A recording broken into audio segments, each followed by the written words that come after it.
Well, aren't the Himalayas lovely? It's my favorite place in the world, other than the racetracks, of course. But what's also lovely is the motorcycle named after the Himalayas, the Himalayan. How can this be? I don't believe pains me running cold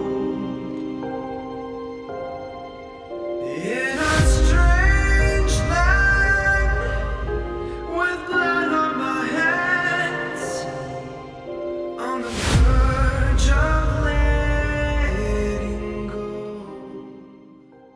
It's been a while since the first motorcycle came about, and that motorcycle embarked Royal Enfield on a whole new journey where they were not only classic motorcycle makers, see what I did there, but also getting into the spirit of adventure.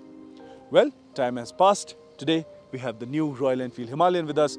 I've spent about 300 kilometers riding this motorcycle, and as you can see, I've clearly just pulled over to tell you everything about the motorcycle, and that's because there are a lot of things to talk about. So without beating around the bush, let's get to it, because this might be the only motorcycle you ever need. When I saw the seas, now down on my knees, begging for what God can only know. Now, I want to start with the thing that you will notice first, which is the design of the motorcycle. Now, there are a lot of things to talk about, so let's pick them apart one by one. Let's start from the front. What you'll see, obviously, is the LED headlamp cluster.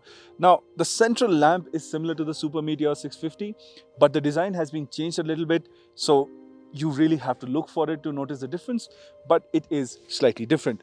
The wind deflector is a lot more compact now. The earlier one, it felt like you're looking at the upcoming obstacles if you're looking just ahead through the wind deflector. That doesn't happen anymore. It's more compact, it's just there in your periphery, and it does the job well. The high beak continues to be there. I think it really suits the motorcycle. But since we spoke about lighting, what I want to mention is that all the lights are now LEDs. As you can see, the indicator stalks are also LED. And what's also happened is at the back, it uses a really modern design for the tail lamp cluster, because, well, there isn't one that you would conventionally call a tail lamp, because that has now been integrated into the indicator stalks. So when you brake, those light up, and this look is quite modern, and it takes some while getting used to. You like it or not, but it really makes the Himalayan stand out.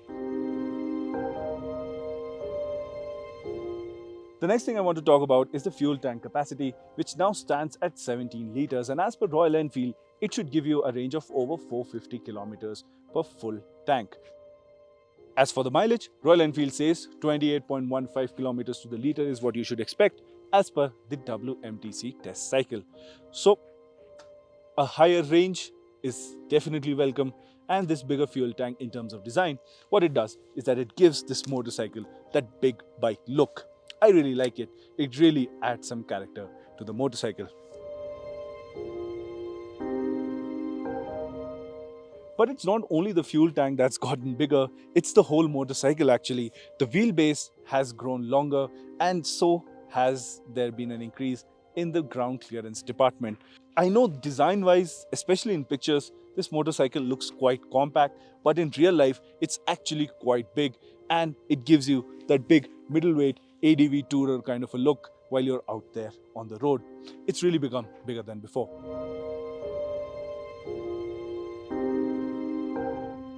Last but not the least, there are 5 color options on the Himalayan. You can have it as Casa Brown. You can have it in 2 color options as part of the Slate group. You can have it in Slate Poppy Blue or Slate Himalayan Salt.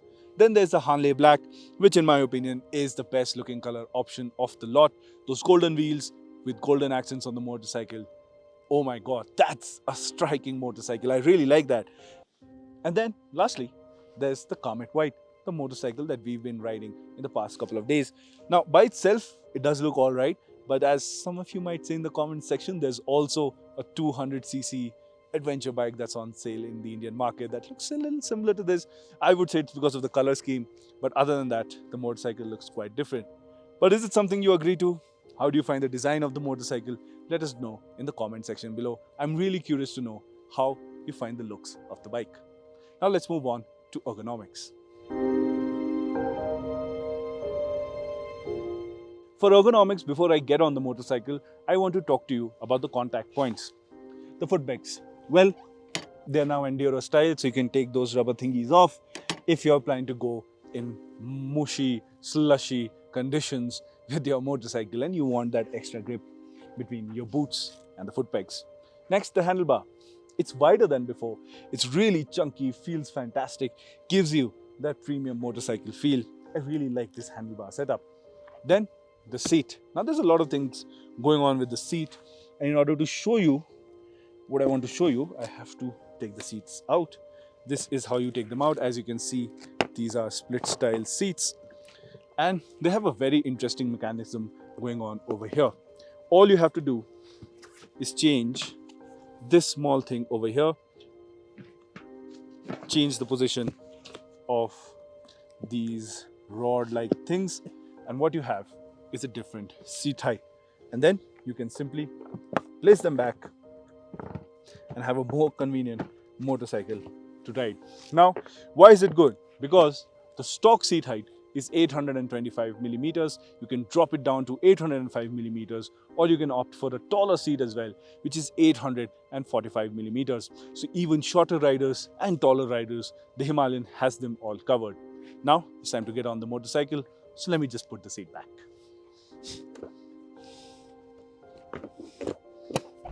Well, now that the seat is back in its place, it's time to get on top of the motorcycle. For reference, I'm 5'10", and you can see I can plant both my feet onto the ground. Now keep in mind, this is the lower seat height, 805 mm. I don't have a problem, and I could keep my feet comfortably well when it was at the 825 millimeter seat height as well. So you can draw comparisons as to how this motorcycle would fit you height-wise. Other than that, well, as I mentioned, the handlebar feels premium. It's wide. It gives you that commanding stance. It's got a bit of a sports tourer thing going on with this wide of a handlebar. And what I really like though is just how narrow the motorcycle has become at the point where the tank and the seat meet. Because of this narrower profile down in the middle, what you can do is, if you're taking a corner, you can hang off the motorcycle much better, and when you're standing up, you can grip the tank much better than before. I wasn't a big fan of the whole Himalayan tank design. It looked nice, but practicality wise, I wish it was more. This time, I have no complaints.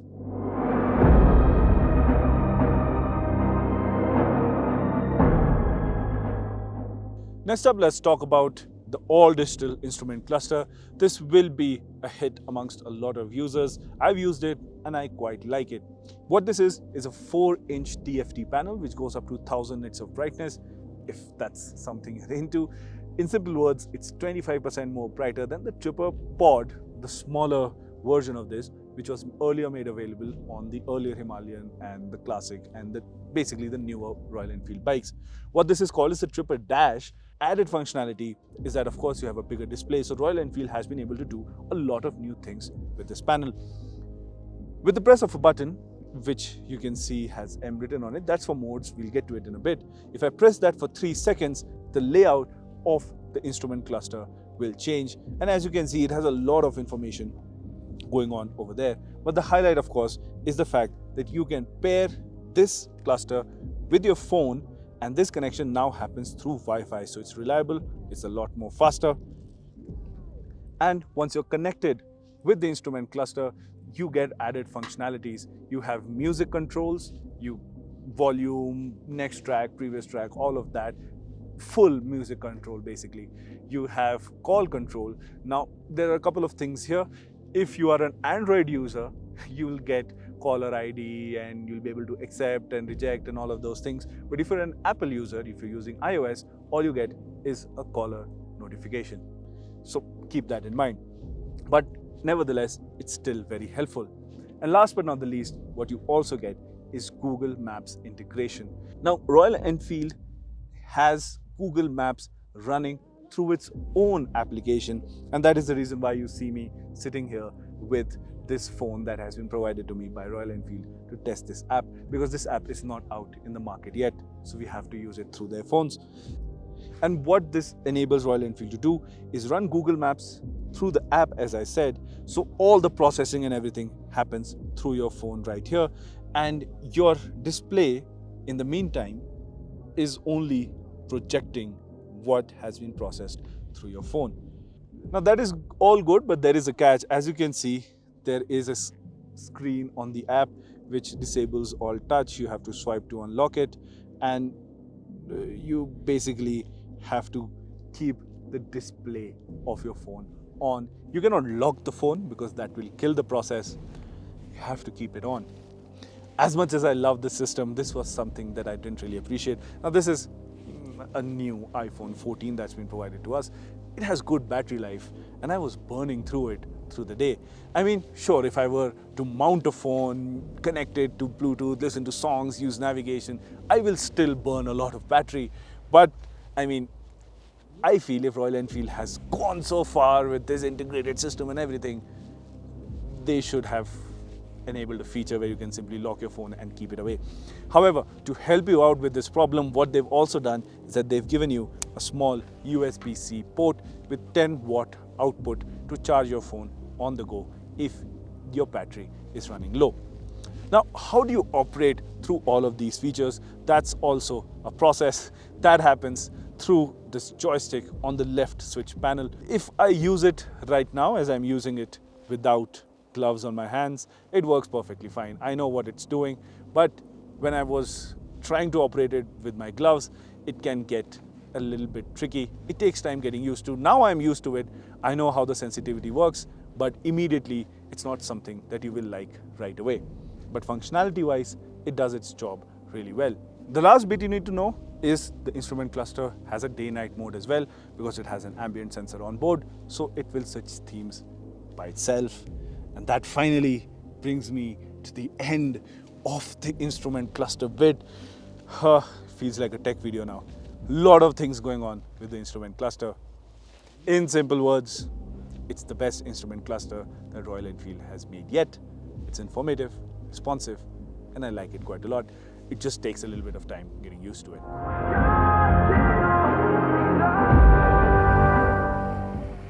Now, let's talk about the mechanical bits of the motorcycle finally, now that we're done about aesthetics and softwares. I want to start off with the wheels. As you can see, the motorcycle is still running the 21-17 wheel size combination as earlier. It's got new rubber. The new tires are very, very good. I quite like it, but we'll get to the riding bit in a while. What I want to talk about though is something that you really need to know. You see, the Royal Enfield Himalayan now supports spoked tubeless tires. However, not in India. What you get right now, if you buy yourself a Himalayan, is tubed spoked wheels. It's a bit of a mouthful. So yes, that is what you get. Internationally, it will get spoked tubeless wheels, not here. And the reason why Royal Enfield is not providing you immediately is because there are still some things that need to be figured out in terms of clearances, because those wheels have to be imported to the Indian market. So those clearances are taking a bit longer than what Royal Enfield expected. But if you buy it right now, you get spoked tubed wheels. Remember that. However, later on, you can swap these out from Royal Enfield with the new wheels once they're available in the market, and they will support the same tires, of course. Just a fact out there. Now, let's get to the exciting bit.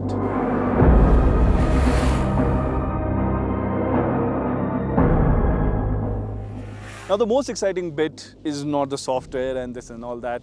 It's the engine on board. This is an all-new engine. It's called Sherpa, and now it makes 40 horsepower. Now, remember how all of us auto journalists always complained, those of us who've ridden Himalayan over the years, that it needs more power? Well, it now finally gets 40 horsepower. It's just the right amount of power for the Himalayan, and it is fantastic. It should feel great because I didn't get 40 horsepower at my disposal. That's because, as you can see, we are really high up. The highest point of our route was about 10,500 feet, and as per Royal Enfield, that translates to about 25% of power loss, which means I actually rode a 30 horsepower Himalayan. Yes, that happened. However, still this motorcycle feels so much faster, and that's because of the nature of the engine. The older nature where you could lug the engine around, well, that's gone. This is not that Himalayan anymore. What this engine likes is to be in the middle of the RPM band. It likes you to push it to the red line, upshift, downshift, do all of that. It's an exciting motorcycle to ride. It's not as calm as what it used to be. It's more engaging, and that is something you'll have to decide if you like it or not. To me, it absolutely works. It feels like I'm riding a sports tourer, but coming back to the engine, it's fantastic. There are no vibrations. There's a little bit of it on the foot pegs, but nothing you will be bothered with. Then we also have to talk about the fact that it gets a new 6-speed transmission. Yes, there is a 6-speed transmission in the 650 Twins, but Royal Enfield says this is not the same. This is an all-new unit designed for the Himalayan. And speaking of which, Royal Enfield says the entire drivetrain was designed to be developed with the Himalayan, so it's not an afterthought, and that really shows in the way this motorcycle rides. And speaking of rides, well, it gets Showa suspension now. Before I get to how the motorcycle is exactly to ride, I just want to say it now gets upside down forks, and the rear monoshock is mounted slightly differently, which has allowed them to get better ground clearance. Same with the semi-dry sump system, which has allowed them to place the crank a bit lower and have more ground clearance on offer as well.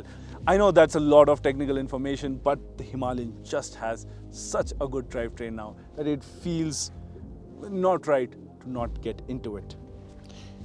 Lastly, before we get to the riding experience, the brakes. They're bigger now, both front and back, and they're by Bibre, and they, along with the suspension, make a huge difference in how the Royal Enfield feels to ride. The front end does not feel like it has a 21-inch wheel attached to it. It feels like a 19, if I may say so. You can put it wherever you want. It's really precise, has great feedback. The brakes are fantastic. The Royal Enfield Himalayan is a great motorcycle to ride.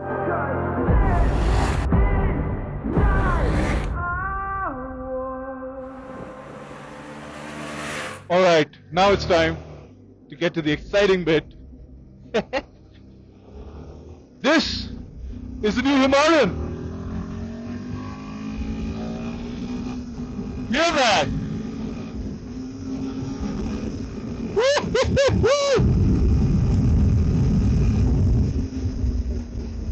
Oh my God. Okay, I'm gonna calm things down. Yes, I thought instead of blabbering on, which I've been doing for quite a while in this video, I thought I'll show you what the Himalayan is capable of. This new engine is fantastic. It's unlike any other Royal Enfield, I would say. And that's because of the nature. Now if I were to shift up, so I'm doing 36 kilometers an hour on 5th gear, open the throttle, there is so much resistance from the gearbox. It doesn't like that. It likes to be in the middle of the RPM band. And that is what the new Enfield is all about. Post 3000 RPM, it's a different motorcycle. Vastly different. And under 3000 RPM, it's nowhere similar to what the older Himalayan was. What's new on this bike is also the first time that Royal Enfield is making use of a ride-by-wire system. And what that has allowed them to do is introduce riding modes. So with the press of a button, I have access to basically 2 riding modes, right? There's performance and there's eco. In performance, you get the full Shazam, but on eco, in the first 4 gears, the throttle response is brought down, and it's much more calmer to ride the motorcycle in that way. What I found out is that these heights, at higher gears, where we used to lug the engine like the older Himalayan, the eco map gives a similar riding experience.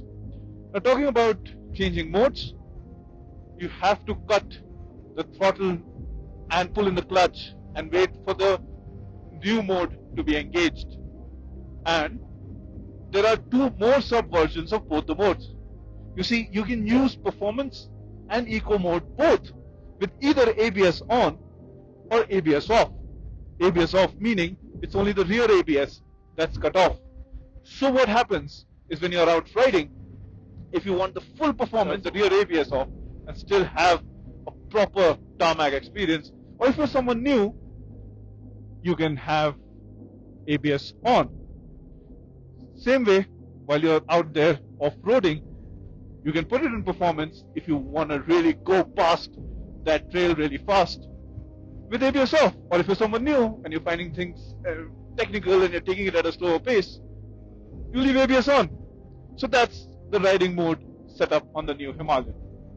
As for the engine, oh, once again, what a masterpiece. What a master stroke from Royal Enfield. It's getting really windy here. It's really cold today. I'm going to close the visor. I hope you can hear me better now. So all you really have to do is get used to staying higher up in the RPM band if you're coming from any other Royal Enfield, especially the Himalayan. The 450 feels like a modern engine. It's refined, it's crisp. The new gearbox is fantastic. The drivetrain still comes with slip and assist clutch, like the 650 Twins. So if you're approaching a corner at really high speeds and you want some engine braking, you can slam through the gears, go down a couple of gears really quick, and really attack that corner. Now in terms of the riding experience, the suspension setup has been set up beautifully. I mean, I always want adjustable suspension on motorcycles, but I don't have it here at the front. However, I don't think this motorcycle needs it. It is that good. Be it off-road, be it corner carving, or be it on the highways, I really don't have any issues. The Showa suspension really brings in a different flair to the motorcycle. And what makes it better? The brakes! Oh my god, these brakes are so good. Now, I have to tell you where I'm coming from. I'm coming from a place where I like to attack the corners. I'm a track guy, I'm not an off-road guy. To attack corners, you really have to go down on the brakes, and you want confidence in the front end feel of the motorcycle, and that is what it doesn't lack at all. If I slam the brakes, the nose dives, but I just know that the wheels are not going to lock up. They're that good. The bite is progressive at the front, but at the rear, I find it to be not too progressive. It's very bitey, and that's because they're using sintered pads at the back. What makes this better are the brakes. They're fantastic. They don't feel like they're out of an ADV really, because this is an ADV. But those brakes, oh my god. You know, if you're someone who likes to go fast, you can go so much faster with better brakes without doing stupid stuff. And that is what this Himalayan lets you do. At the front, the brake response is progressive. Efficient braking system coupled with the front end suspension feel. I know what my front end is doing at all times. Be it if I'm attacking a corner or I'm taking one of those trails, I know what that front end is doing. I can leave the rear to figure out its own self. But that's just how good it is. I love how the Royal Enfield Himalayan is to ride. On the road, it feels like a 660 sports tourer, if you know what I mean. Just a little down on power, but I think Royal Enfield will sort that out in due time. But yeah, that's how it is to ride on the road. And on off-road, again, I was going through trails, and the amount of speed that I was carrying through those rocky sections, oh my god, it didn't feel that fast unless I was looking down at the speedo and I was like, what? I'm going 70 kilometers an hour through no roads. Well, the Himalayan makes you feel like a pro. So all in all, I'm not going to blabber a long time about it because it's really simple. It's a fantastic chassis which has met a fantastic suspension setup, and you have fantastic brakes to rely on if you need so. I'm not going to blabber on for a long time about how the bike is to ride. Hold on while I curve this corner on the Himalayan. I'll keep it short. It's a fantastic chassis setup that has met a fantastic suspension setup that has met super brakes that you can rely on.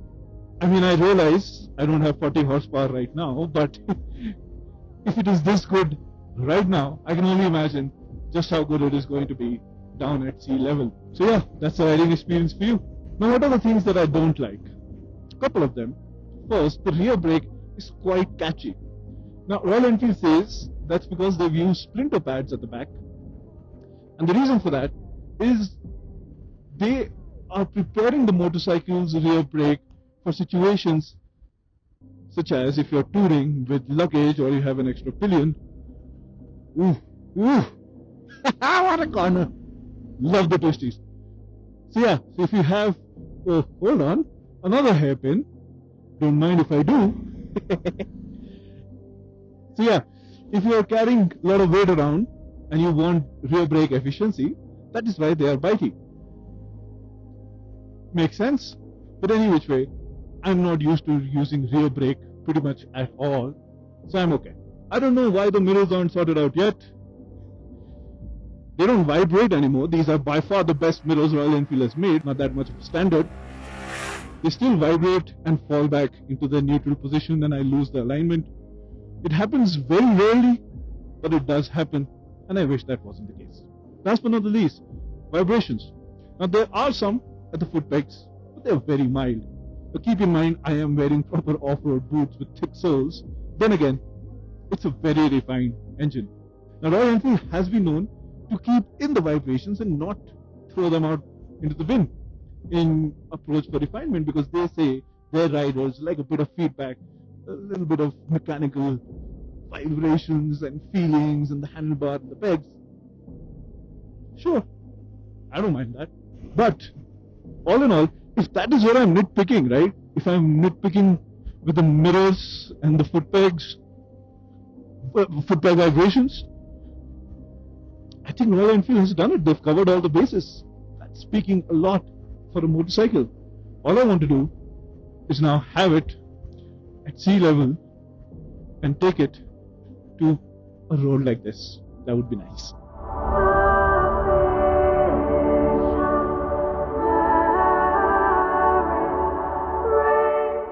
Finally, everything's been covered about the Himalayan. Now that I've gone so much in depth, I hope you realize why I did that. Because there is a lot that has been done on the Himalayan and all of it really shows. 300 kilometers on the Himalayan, the new one, went by so much faster than what they would have on the older Himalayan. So much more excitement, so much more engagement. I think I'm in love with the motorcycle at a first ride event. Now, the last time I remember something like this happening was the original Himalayan ride all the way back in 2015, where it was snowing and this and that. Those were terrible conditions to ride in, but the Himalayan pulled us through. As a bike, Himalayan was a great package. Even the older model is, even today. But everything that we wanted more from the motorcycle has now been covered, and that's my takeaway of the new Himalayan.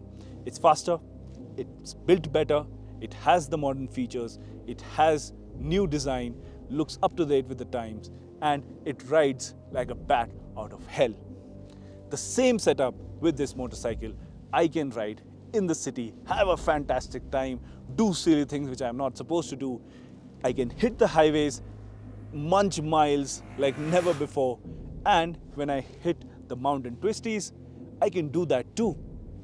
And when the tarmac ends, I can go off-roading and really push hard and be surprised by just how fast I'm going on that broken patch of road or no road at all. You see where I'm getting at. This motorcycle can do everything. If you want a one motorcycle garage, the Royal Enfield Himalayan, well, it's fantastic. And I hope if and when you get a bike like this, a place like this is where you come.